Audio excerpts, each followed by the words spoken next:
السلام علیکم۔ آج ہم چوتھی جماعت کی اردو کی کتاب نرگس کا سبق نمبر 4 اس کی مشق حل کریں گے۔ اس کا نام ہے Quaid Azam house museum.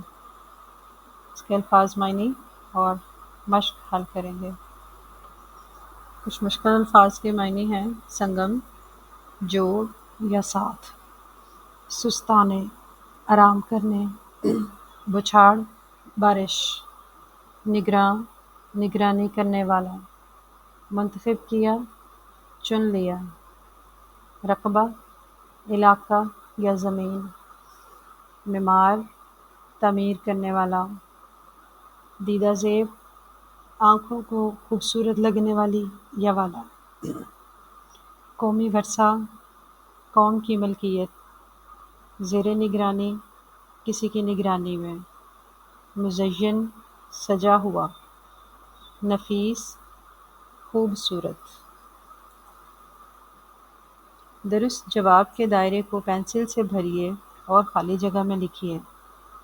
Number 1، اس سبق میں جماعت ڈیش کے طلباء تعلیمی دورے پر گئے تھے۔ پنجم، چہارم، سوم یا دوم؟ اس کا درست جواب ہے چہارم۔ Number 2، Quaid Azam house museum شاہراہ فیصل اور ڈیش روڈ کے سنگم پر واقع ہے۔ ایم اے جناح روڈ، علامہ رشید ترابی روڈ، فاطمہ جناح یا یونیورسٹی روڈ؟ اس کا درست جواب ہے فاطمہ جناح روڈ۔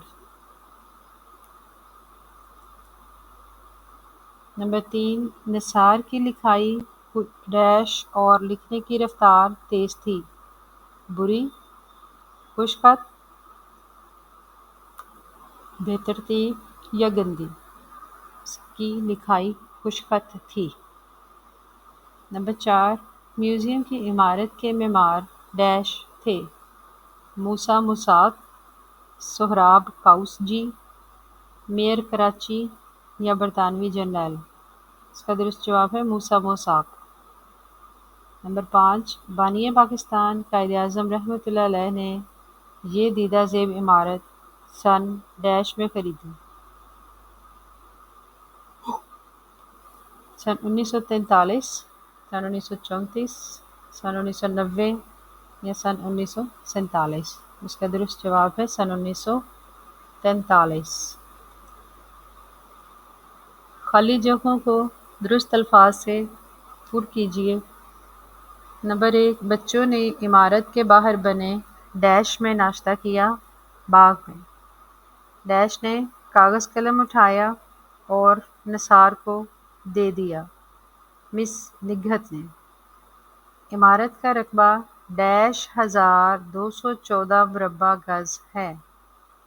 10,214۔ میوزیم میں ڈیش فن سے مزین ہاتھی دانت سے بنے ٹیبل لیمپ بھی ہیں۔ کشمیری فن سے۔ اس عمارت میں ڈیش سرونٹ کوارٹرز بھی ہیں۔ 8۔ سوالوں کے جواب اپنی کاپی میں لکھیے۔ سوال نمبر 1 ہے، قائد اعظم ہاؤس میوزیم پاکستان کے کس شہر میں واقع ہے؟ جواب ہے کراچی میں۔ سوال نمبر 2 ہے، اس عمارت کا بنانے والا کون ہے؟ جواب موسیٰ موساک۔ سوال نمبر 3 ہے، اس عمارت کو سن 1940 میں کس پارسی تاجر نے خریدا؟ جواب سہراب کاؤسجی نے۔ سوال نمبر 4 ہے، اس عمارت میں جو سامان رکھا گیا ہے اس کا تعلق کن مقامات سے ہے؟ جواب، اس سامان کا تعلق اورنگزیب روڈ، نئی دہلی والی رہائش گاہ سے ہے۔ سوال نمبر 5، اس عمارت میں قائد اعظم کے استعمال کی کیا کیا چیزیں رکھی ہوئی ہیں؟ جواب، تعارفی کارڈ، کافور کی لکڑی کے باکس، صوفے، کرسیاں، ٹیلی فون، قرآن مجید کے نسخے، ڈائننگ ٹیبل، اور سندل کی لکڑی کے سگار کے باکس شامل ہیں۔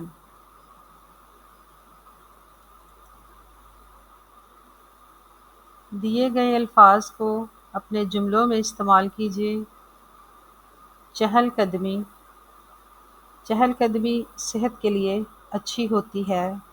نگراں، نگراں نے طلباء کے سوالوں کے جواب دیے۔ سیاحت، اسمار کو سیاحت کا بہت شوق ہے۔ تاجر، سہراب کاؤسجی پارسی تاجر تھے۔ دورہ، طلباء نے میوزیم کا دورہ کیا۔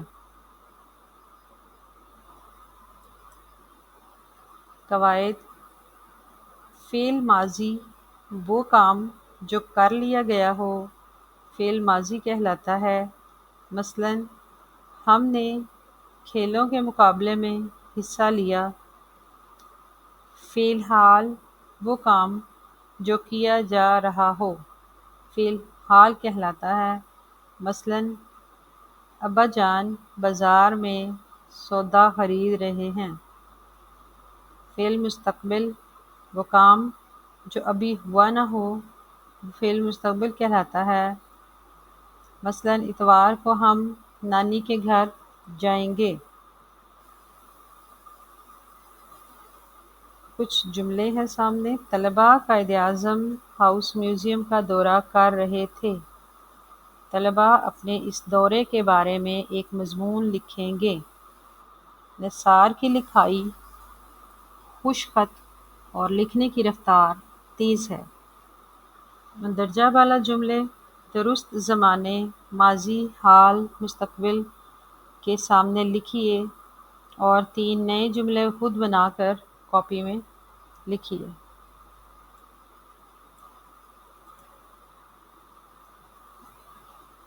ایک جملہ دیے گئے جملوں میں سے ہے اور 3 جملے ہم نے خود سے بنائے ہیں۔ آپ چاہیں تو کچھ اور بھی لکھ سکتے ہیں جو آپ کو خود سے اچھے لگتے ہوں۔ طلباء قائد اعظم ہاؤس میوزیم کا دورہ کر رہے تھے۔ سب سے پہلے ماضی کے جملے لکھیں گے۔ ہم کل کرکٹ کھیل رہے تھے۔ وہ کھانا کھا رہے تھے۔ تم اسکول جا رہے تھے۔ حال کے جملے ہیں۔